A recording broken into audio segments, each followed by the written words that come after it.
Thank you for joining me here today, and what a beautiful day it is.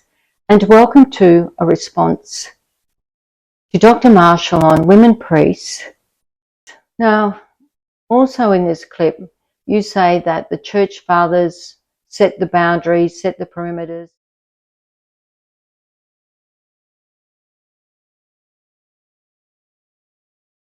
Yes, but were they following the gospel message that Jesus left?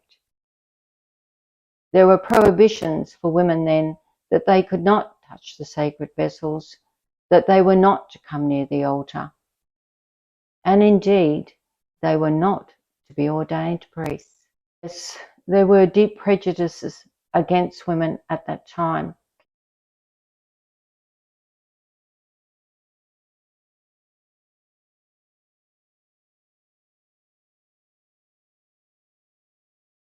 Is it any wonder that a woman could not be ordained?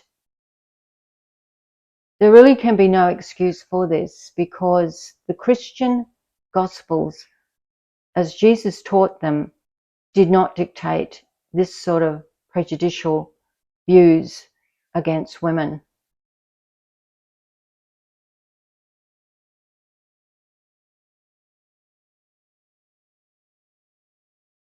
Dr. Marshall, it seems to me that you feel that women's presence should never be near the altar, and definitely not, as some of the church fathers have said, to even be near the altar or touch the sacred vessels.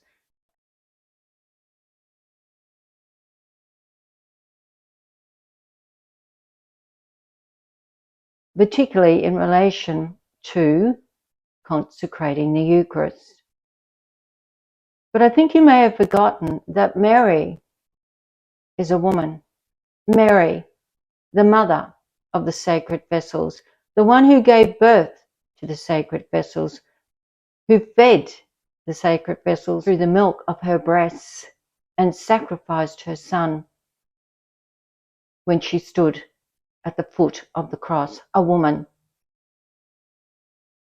And Mary is with us whenever we consecrate the Eucharist.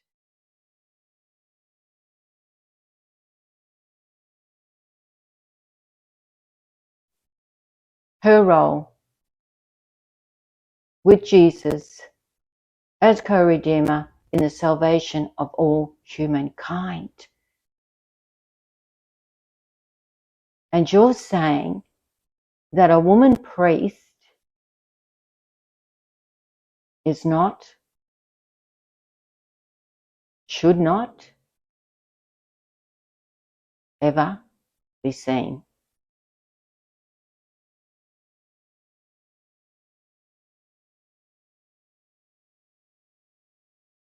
So, Dr. Marshall, let's look at an encyclical letter, Ecclesia de Eucharistia, by Pope John Paul II in 2003. Now, within this document, in chapter 6, we see it titled, At the School of Mary, Woman of the Eucharist.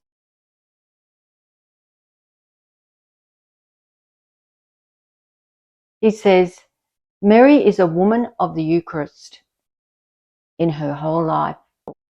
The Church, which looks to Mary as a model, is also called to imitate her in her relationship with this most holy mystery. When at the visitation she bore in her womb the Word made flesh, she became in some way a tabernacle, the first tabernacle in history.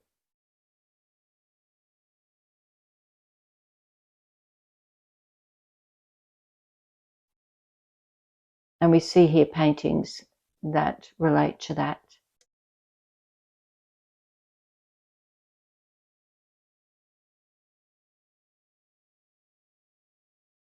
Couldn't get much closer to the Eucharist than that, could you, Dr. Marshall? I mean, the tabernacle, where the Holy of Holies is kept within Mary. And you are saying that women would never, could never consecrate the Eucharist? He goes on, if the Church and the Eucharist are inseparably united, the same ought to be said of Mary and the Eucharist.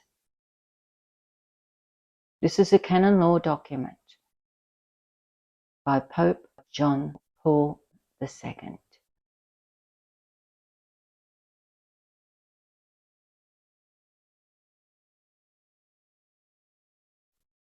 I want to thank you for listening to me today, and I hope you all have a wonderful day.